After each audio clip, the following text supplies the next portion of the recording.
So we're so glad that we can welcome Casimir, Professor, Prof, Tijan Bossal. So his name is actually, I love the name, Tijan Bossal. And I think you'll get to hear more perhaps about... The only one who called me like that. Eh? Well, that's your name on Twitter. That's his handle on Twitter, is Tijan Bossal, and which is quite loaded in symbolism. Yes. So that's why I love it.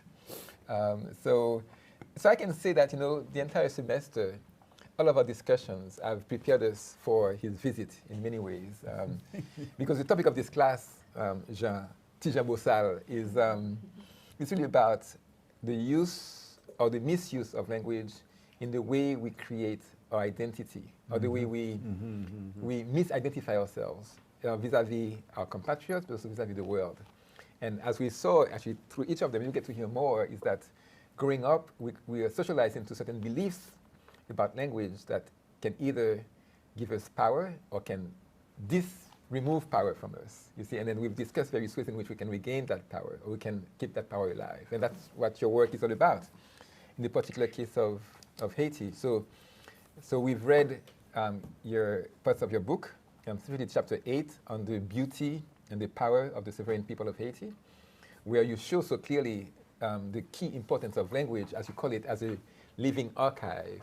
Because when you write about people who've been oppressed, people who've been excluded, where do you get your archives? Because they didn't write the history. History is written by the Europeans, by the winners.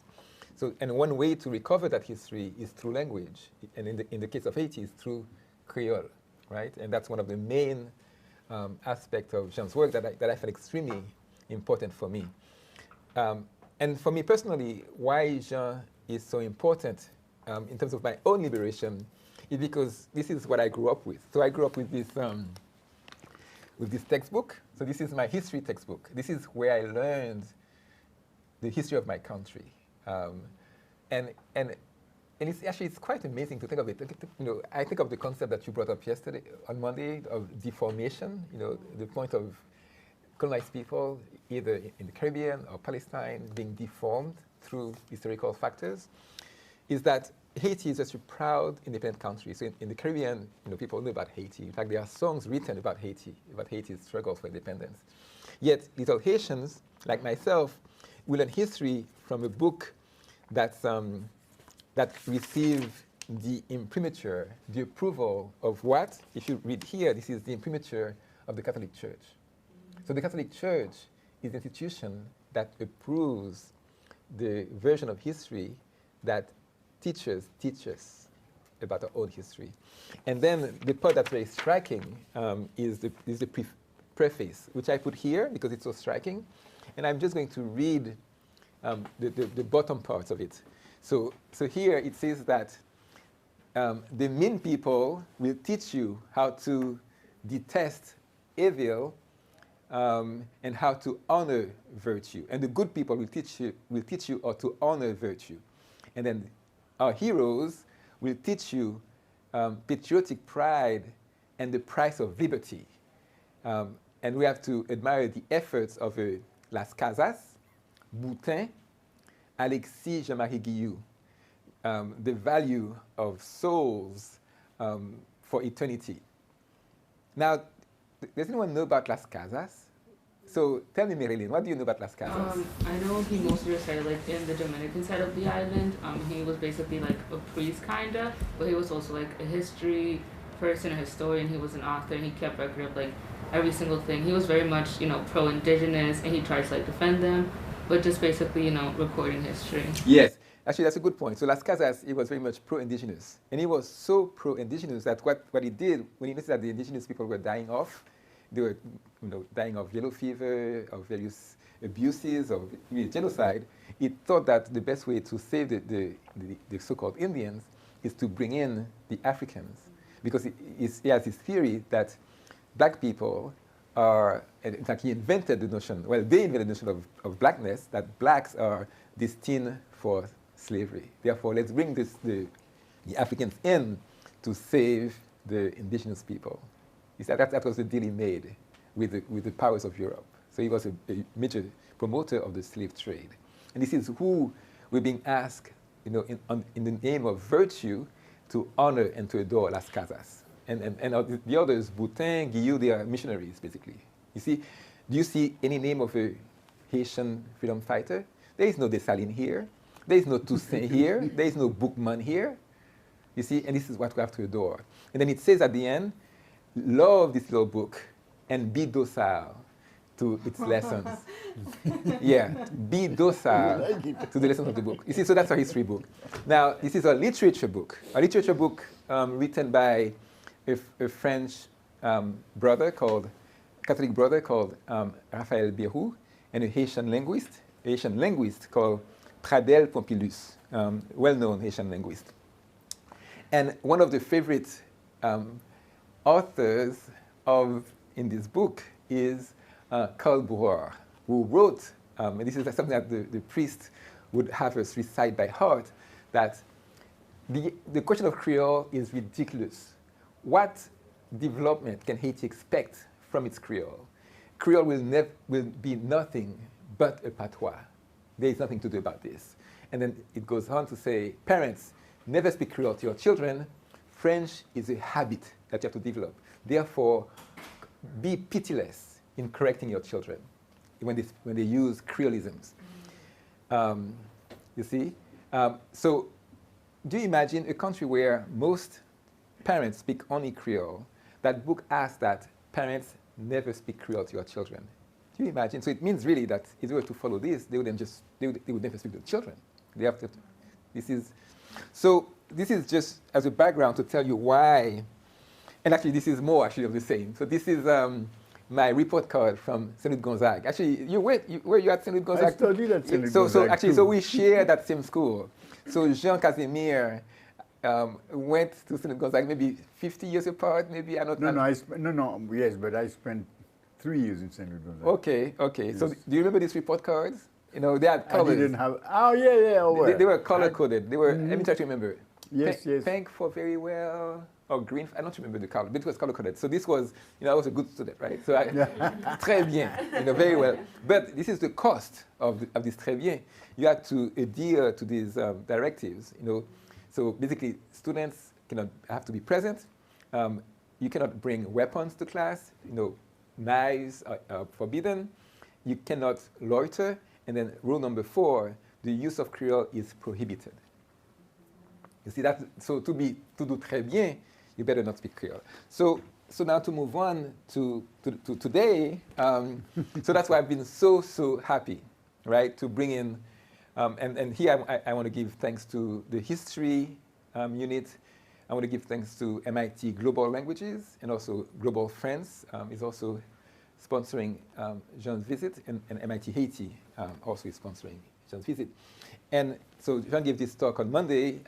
Viviane was there, and it was really an amazing talk, which you might get to hear more about today. But really, what Jean is teaching us to do is to reread Haitian history, not from the perspective of the Las Casas, the Boutin, the Guillou, the brothers of the colonial instruction. He's asking us to reread Haitian history from the perspective of the formerly colonized, from that of the captives. And he's doing, and Jean is, I like to say that Jean is one of the very rare Haitian intellectuals who've been producing texts in Creole for, Jean, actually, when was the first text you produced in Creole on history and sociology? When was that? I'm going to tell you, in the 70s, in the Journal Cell with the fathers. Right. And I don't remember the title. I have it at home, actually. I found it, no? Yeah. So that's avant-garde. That's really forward thinking. That in the 70s, that was before the famous Réforme Bernard. Oh, yes, indeed. That was before that. So we have this reform in 82 that basically say, well, look, the schools are failing Haitian children. We have to use Creole as a tool of instruction. Mm-hmm. And before that, Jean was producing texts in Creole on history. And we're very pleased that Jean has so happily agreed to translate some of his work in Creole that we're putting on platform MIT Haiti. And so actually, we've spent time today discussing the next article that will go, which is on that very topic, decolonial versus colonial. So that's why I feel really honored, and we should all be pleased to have Jean with us today. So this is actually, and I love this croquette. It says technology in the LACU. The LACU is this communal unit where Haitians live. That's where we get our sovereignty. triggers protest, the kind of protest that can actually lock down a country. Pays lock is a term that's used in Haiti when there's a protest. You basically shut down the country out of protest. And in that croquette, what Jean does, which is actually very relevant to our work here, and I can think of what Gabby is doing for a project, is how to use technology to be able to move social change forward. And in this croquette, it talks about how Haitians, even very poor Haitians, or very impoverished Haitians, I should say, manage to use the phones, WhatsApp, to be able to create protest. So in a way, that's a bit what we're doing, to using technology, like in the platform, to push forward the Creole movement. And I wanted to, because Jean used to work for United Nations. How many years did you spend, Jean, working for the UN? I spent 15 years working for the UN, but I was the representative of Haiti at UNESCO. You were? Yes, but I never went. Wow. I resigned before going. Okay. This is great. This is great, Jean, because I'm going to show you what your successor is doing now. Yes. Dominique Dupuis. I call her Ambassador Spam, because she's doing amazing work. But UNESCO, why I want to show you this is to show you the power of hegemony and how hegemony even affects science. Because UNESCO is the unit for education, science, and culture at the UN. And UNESCO's basic mission is to promote linguistic diversity and equity and human rights. Yet, in UNESCO's recent survey for the Atlas of World Languages, look at this table here. They ask each country to check a box here based on your language, and so here are the choices. You speak an linguistic isolate, you speak a language, langue, you speak a mixed language, you speak a Creole language, you speak a Pidgin language. So there is a concept of language without any adjective. That's the unmarked category. And then if you speak a Creole, then you basically in a separate category. And when you look at the guide for the Atlas, it tells you that a Creole language is not on a par with language. Why? Because it comes from a Pidgin. That's the argument, that because Creoles come from Pidgins, therefore they don't belong to that category. You see, and something which actually there's loads of evidence, data analysis against that. So I want to close by showing Jean a successor after many years at the. So this happened in early April, Jean. Yes, so basically what she did, which is amazing, she challenged UNESCO's categorization of Creole languages. And let's just listen to this, and then it's going to be your turn to tell us more about your work in this class. Let's play this. Ma question est adressée au secrétariat et plus particulièrement est en rapport au grand programme 5 de la communication et de l'information. C'est une question que j'ai déjà posée de manière bilatérale à ce secteur, mais qui est malheureusement restée sans réponse satisfaisante. Je la repose donc ici à nouveau. Comment et pourquoi l'UNESCO, qui joue le noble rôle d'agence chef de file dans cette importante décennie internationale des langues autochtones 2022-2032, l'UNESCO qui a pour mandat de défendre les droits linguistiques, de promouvoir le multilinguisme et la diversité culturelle, peut-elle avancer dans la compilation du tant attendu Atlas mondial des langues à travers l'utilisation d'un questionnaire discriminatoire et archaïque qui exclut les langues créoles de la catégorisation de langues à proprement parler, et ce, malgré le consensus de la communauté des linguistes qui ne reconnaît pas une telle distinction. Ma question est donc, à partir de quelle expertise ce questionnaire est-il élaboré? Merci beaucoup, Madame la Présidente.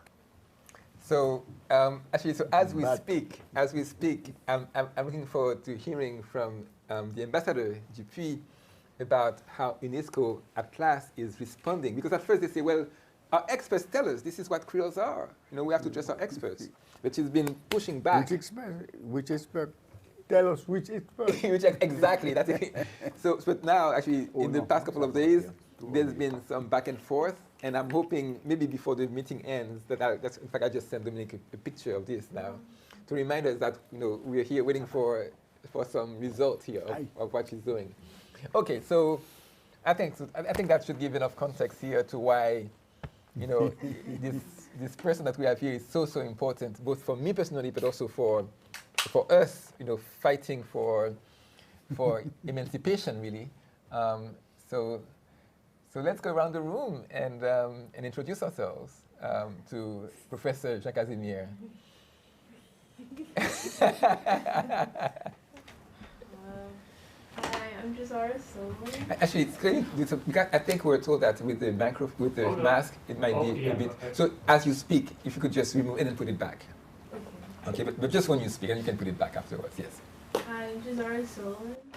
I'm from Jamaica, and that's the reason why I was so interested in taking this class. My project is on the role economics can play in forming like the opinions on different languages. So usually tends to the rich tend to determine what language is acceptable in society, and so I'm researching that. All right. So any question for Jazara? No, I mean, the only question I can say is that, well, I don't know if this is a compliment for you, but as far as I'm concerned, Jamaica and Haiti are so similar. They look like twins, you know? And I say the only difference is that Jamaica was under the British, who were coming up empire, and we were with the French going down, so we got independent. That's the only difference is they, not us. No, and what is important for Jamaica and for myself also is that we have a language. No, I had a Jamaican professor, friend of mine, good friend of mine, historian. He said, Jean, when I am in Jamaica, people speaking Jamaican, I don't understand. He was genuinely Anglophone. He can't speak Jamaican Creole. And I could give you endless example of this Creole giving the note of a different country. And Jamaica is certainly the country where you have the privilege system established and acknowledged by the empire. That's quite important, what I call counter-plantation system. So my name is Rachel Robinson. I'm also Jamaican. The math. Just yeah. And so I was interested in taking this class because I've never really had the opportunity to take a class like this about Caribbean identities and Creole languages, and I didn't really know too much about it, and I thought this would be such a great space to learn more about it.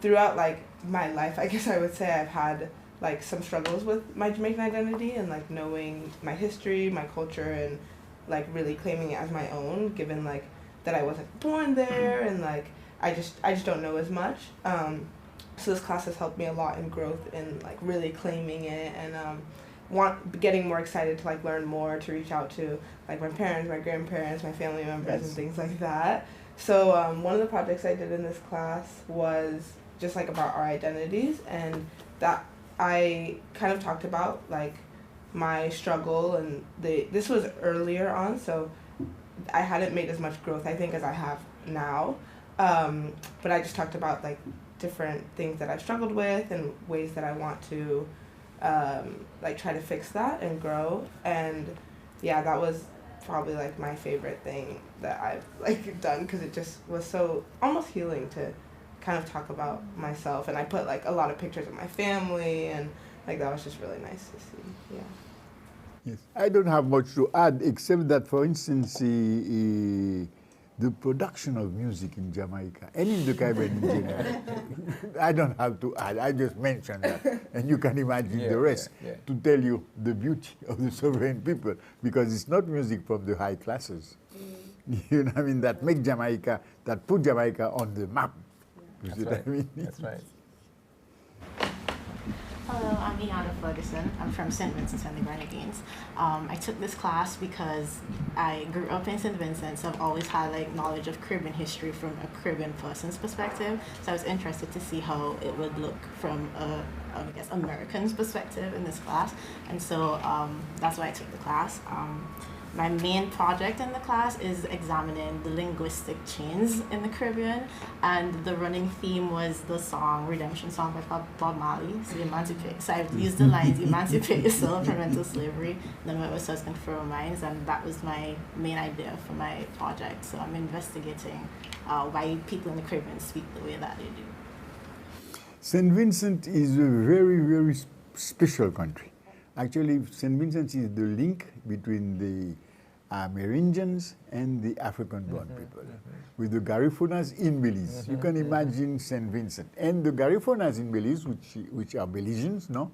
Their lost paradise is St. Vincent. It's not Africa. No? And if they call us Creoles, the black coming from the Caribbean, because they are distinct. They are from St. Vincent, and they are Garifunas. And they are the living presence of the Caribbean, of the Caribs, I'm sorry.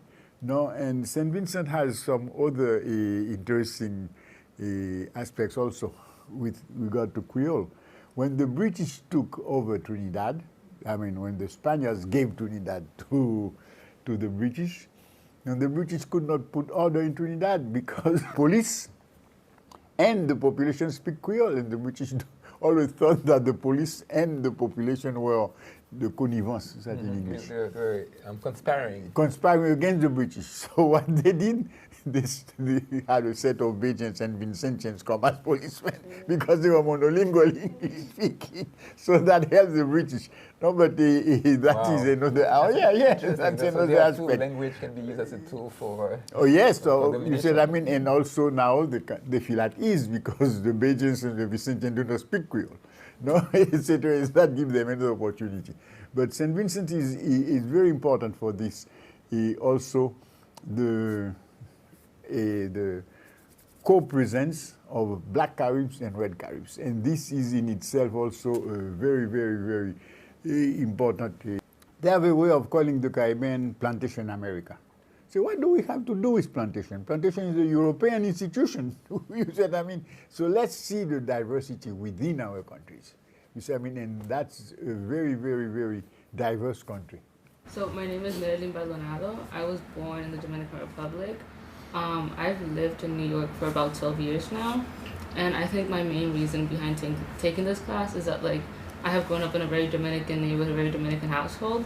So I had very, like, I wouldn't say negative, but more tolerant ideas about Haiti, and I wasn't really like that knowledgeable about Haiti, but I wanted to learn more, sort of like indoctrinate myself from what I had known before, and because of that, in this class, I've gotten the chance to like learn more about Dominican Spanish, like through my own research, but also we were able to read The Farming of Bones by Edward Jantacad, and I really like getting to like interview the people around me and seeing like what do you actually know about the history between DR and Haiti? Because like I barely knew anything, and like I just wanted to like look more into that, and just seeing like how much we don't know and how much more work we have to do is just so surprising to me. And yeah, I think that's why I took this class. Well, as I was telling you before we started, no, the DR and us, well, I still would say we are two wings of the same bird, even though this sentence was used between Cuba and Puerto Rico. No, but that's a fact. We live together. We are I think the only case of two countries in the same islands. If there are two cases in the world, we are one of them, no? But what is interesting is how we have increased the diversity of the Caribbean. When I spent 10 years in Trinidad working with the UN, and my friends in the academic community think of in terms of plantation America, and they would say free village societies and bush Negroes and counter plantation. This is marginal. The core of development is no. I mean, if you take that line, no, you have equality at the end of times. You will never reach because plantation is what plantation is, a capitalist institution, economic institution. While to face that institution, we had created other things like the bush societies, like the free village system, and the place where you can see that in the DR, because when you see the DR, this is where Columbus started, washing away all Tainos and all vestige of pre-Columbian, what do you imagine, pre-Columbian civilization. And then start a set of coexistence of remnant of the Spanish group, the poor Spaniards who could not follow with the Cortes toward Cuba, etc. no? Then the Spanish blacks, Ladinos, who were enslaved in Spain and came to the Dominican Republic. Then a set of enslaved they imported from Africa. Then a set of runaway from Jamaica who went and established themselves in Santo Domingo.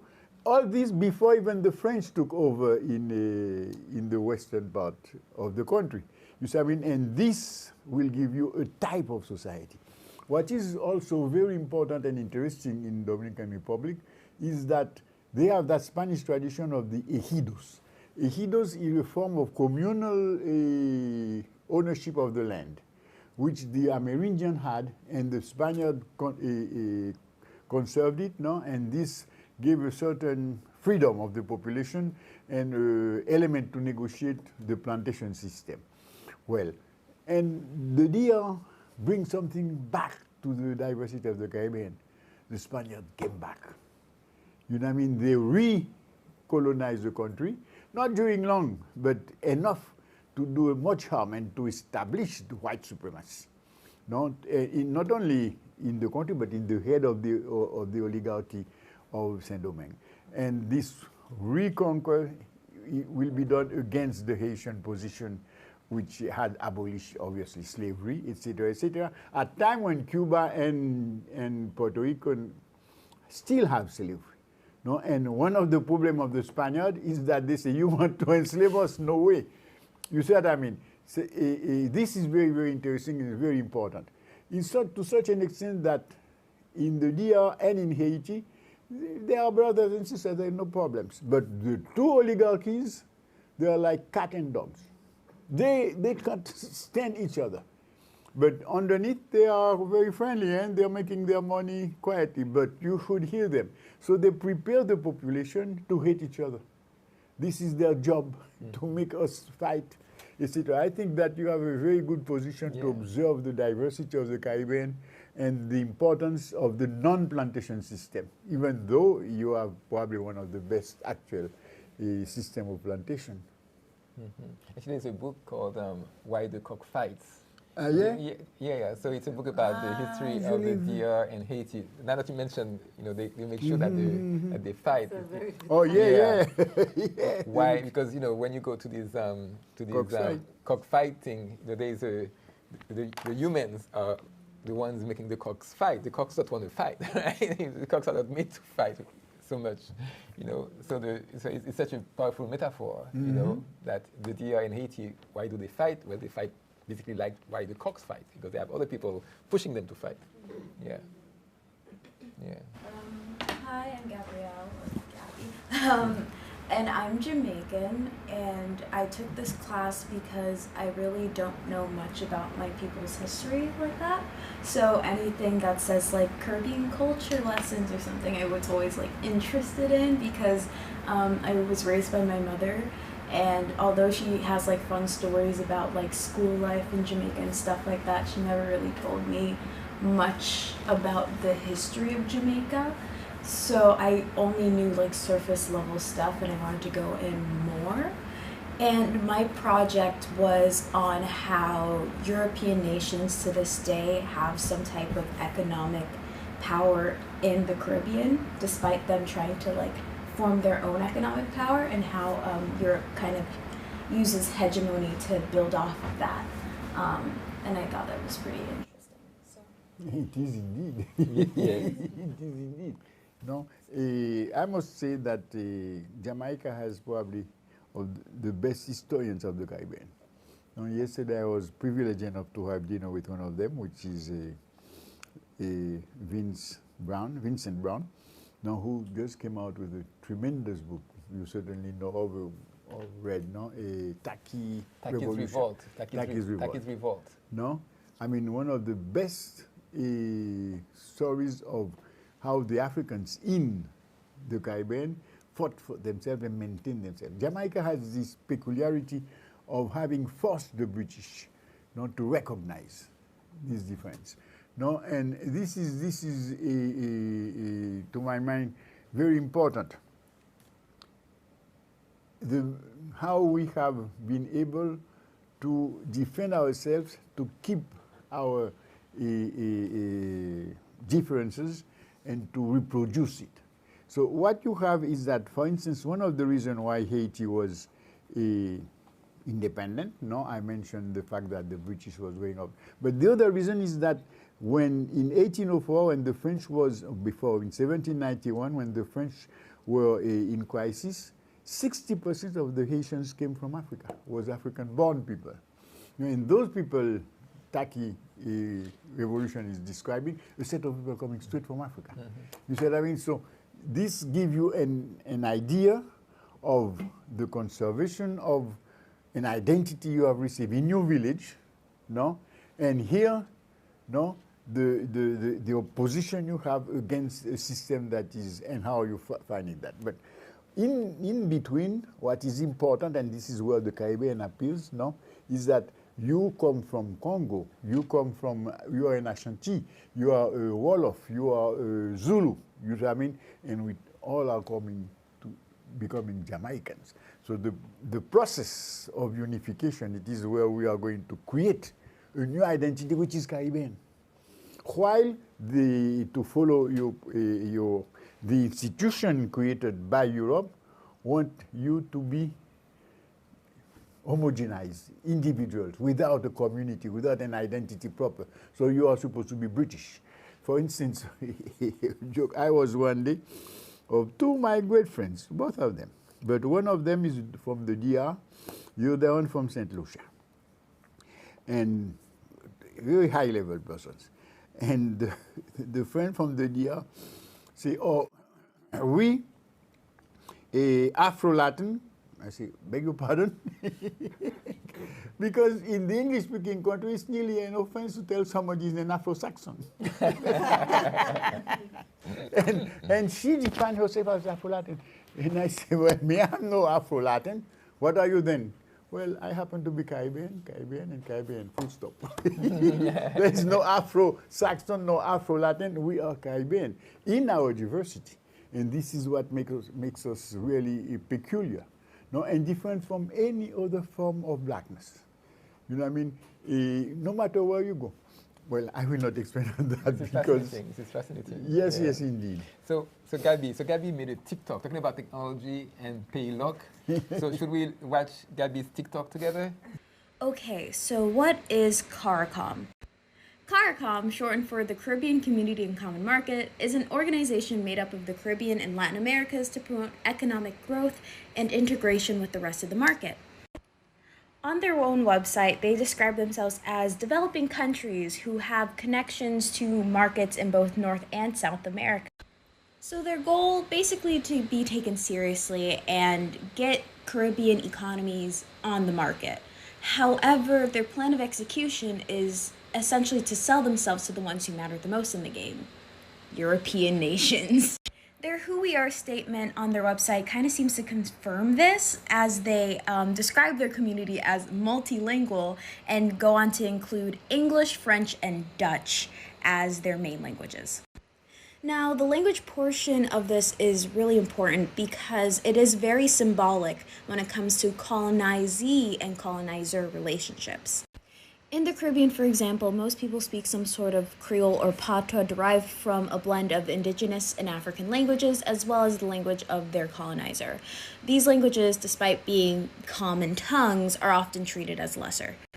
And the most prevalent example of this is Haiti's relationship with the French, who, surprise, surprise, has had a stake in keeping Haiti a francophone country. Il y a la francophonie, c'est un lien majeur que la langue française nous permet d'avoir avec Haïti, et nous faisons en sorte qu'il y ait dans les lycées qui sont construits aujourd'hui en Haïti le plus d'enseignements en français par des Français quand c'est possible, ou par des francophones, parce que nous ne voudrions pas que ce qui fait l'identité d'Haïti, la langue française, puisse se perdre. Haiti's government has had a history of disregarding their mother tongue of Creole, despite it being one of their two national languages. The second one, take a wild guess. Funnily enough, roughly 5 to 10% of Haitians can actually speak French fluently, and those are usually the elite. considering the active push in schools to speak French by literally only teaching in French, you can see why schools in Haiti aren't exactly thriving and why they needed to join CARICOM in the first place. So Haiti, like the rest of CARICOM, wants better economic opportunities for their country and their people, yet the French seem to be getting in the way, as they have historically always done. So Haiti needs out of the disparities the French have put them in, yet French rely on Francophone countries to keep them relevant and in power. So what do? Money. They throw money at the situation and then declare that they know best. Yeah. That's a version. Wonderful. It's funny too. That's yes, what's so good about it. Well done, like well so done. serious. Have a wild guess.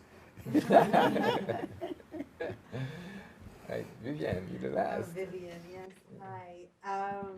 I'm Vivian, and I'm in this class. I'm from Palestine, and I have been over the last decade and a half of my life working with peasant communities in recovering ourselves through recovering our seed heritage. And so I'm very interested in imagination and how our imagination can help us in the journey of liberation. So for me, the Caribbean is such a rich place to learn from and to understand from other people's experiences that have a lot of similarities and obviously a lot of uniqueness to it. How do we find our power and our beauty in them, and how can our beauty, as we uncover it, we've been told it's ugly, how can we really accentuate our beauty, if you will, and extract it again to regain power in ourselves. So I find a lot in the Caribbean for me, and the beauty of it, and the beauty of also finding power inside the wounds that we have. So that's why I'm in this class. Thank you, Vivian. I will not comment on that. No. I mean, this is very important because, in fact, I think the results of the work I have done and the book we have in front of us is that our sole wealth is our imagination. Because if you take the people coming from Africa, in the Caribbean, we are the majority. No, we came like worms. We had just nothing. And we are individuals, naked individuals with no contact, nothing. There doesn't exist an individual in the world who is alone. You know, I mean, an individual is come from a community. So the first thing we built was a community. But building a community was exactly opposing the power of the plantation system. No? With what did we build the community? With our mind, with our imagination. To give you only one example, the European family is based on private property. No? The definition of an enslaved in the Code Noir is he or she who cannot possess anything that does not belong to his master. So obviously we had nothing, no? Yet we create family. We find a way of bypassing this element. Obviously our families will be called non-family, promiscuous, or all sorts of things. They try to deface the product of our imagination. And up to now, they cannot cope with our family system.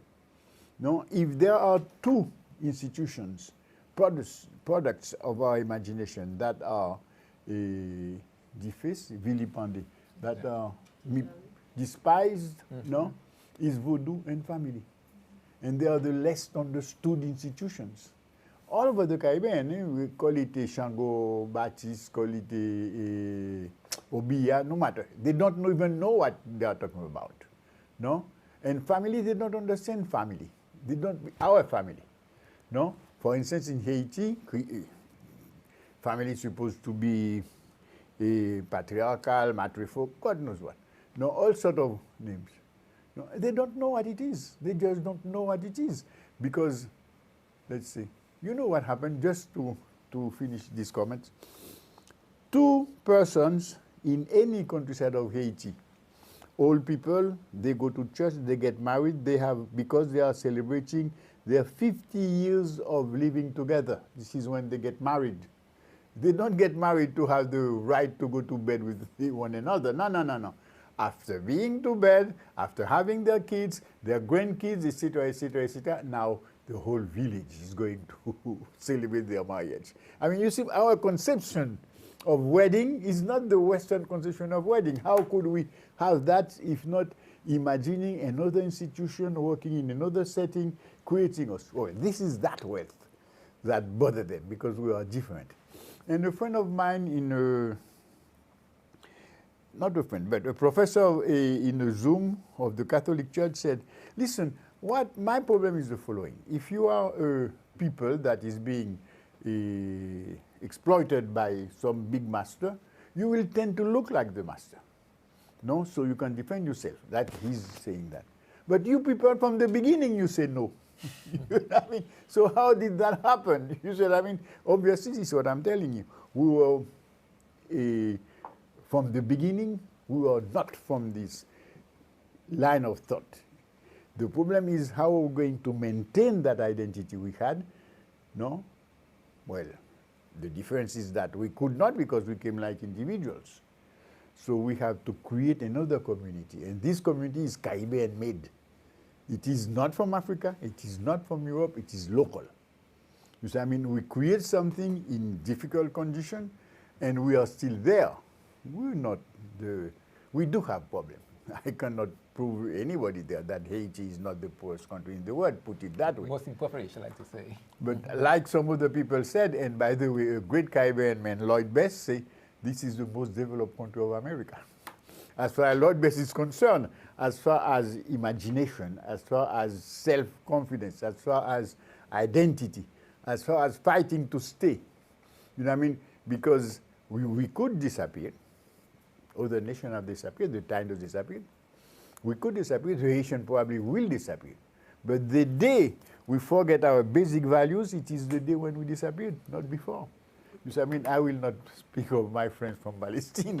You know, I mean, they are on the verge of, and we are on the verge of. You know, I mean, we're on the verge of, but we will disappear. But you have in the Caribbean, for instance, in Dominica, a cave called La Cave des Indiens, the cave of the Indians, where they found together the bones of 200 Indians who killed themselves. Wow. Yeah, I mean, with the manioc, with poison? Poison, they poison themselves because they do not want and cannot live under the Spanish, the Spaniards. You know what I mean? In Mexico, there is also a wonderful example of El Cañón del Sumidero. El Cañón, Sumidero is, well, what happened is that this group of First Nation is fighting against the Spaniards. And the Spaniard army is coming and they just cannot win. No? So they put the kids, the ladies, and the warriors, and they're fighting. And they all reculate. Step back. They retreat. Everybody fell into the canyon. Wow. And up to now, you can visit Mexico. You will visit the Cañón del Sumidero. I mean, certainly there has been genocide, but the point is that we have chosen a collective suicide. I mean, this is how we lived. You said, I mean, we prefer to live like that instead of bending our head. We have done that already. So, okay, we are fighting. We are poor. We are weak. But we ain't going to be too low our head. Yeah. And this is, I say Caribbean because I'm talking about the Caribbean, but I give you an example of Mexico. You know what I mean? And I'm sure you will find that all over Mexico with the arrival of. So one of the points that, in fact, unite us here, and it is that we have never thought we were second to nobody. Never. And we cannot think that. You know, this is why we say equality, no, is the starting point. It is not the goal. You see, I mean, we have to plan on the basis that we are equal. So, I mean, we have in Haiti a long tradition of contact with the Palestinians. In fact, the right arm of Aristide at some point in time, may in peace, may he rest in peace. Ismail, he was Palestinian, no? And, oh yes, indeed, no? And, well, he was with us in the fight, and he died for that also, no? Mm. So what's your project about? Can you tell us about your project? My project? Yes, for the class. Which one? the one you want to share, the one you want to say. Well, I have been extremely interested in voodoo. And, and actually, I'm learning a lot about voodoo in terms of a spiritual practice, but also finding a lot of parallels that I'm finding with practices in Palestinian heritage that are we're being told are not are not right to think in that way. Like our imagination in our spirituality, whether it's through people who dream or people who relate to nature as also a source of information, through also being taught by the Catholic schools and all the religious institutions that this is not the way we should think and this is primitive and we should throw it away. And so I'm interested so much in voodoo because it's also another way of knowing the world and being in the world that is very liberatory. And I think there's so much wisdom there that can really improve our ability to live not just in dignity but also with other beings, that we are equal to other beings. And I feel like this is an urgent learning for today. So I've interviewed a priestess, a Mambo, who is wonderful, and she's a great storyteller. So it also shows how telling stories and how stories are so important in knowing ourselves. Like, what is the story we tell ourselves, and the ability to create a new story, like the Lakou, and so I am exploring that also with myself and my own dreaming. So, yes, indeed. Yes. Thank you. That was great. So thanks to all of you for sharing such personal aspects of yourselves. So now it's 1. So technically we're supposed to enter the second part of this, which is Jean, you will say a few words about the chapter 8 that we all read. Then we go around the room and we each ask a question. But I wonder whether it's a good time for a break because that might, what do you think, Tom? What do you say? Okay, so usually do, right? Yeah. So let's take a break. Let's say it's 1. So let's come back at 10 after 1. It's 12:58. 10 after 1, and then so get some coffee, stretch your legs, and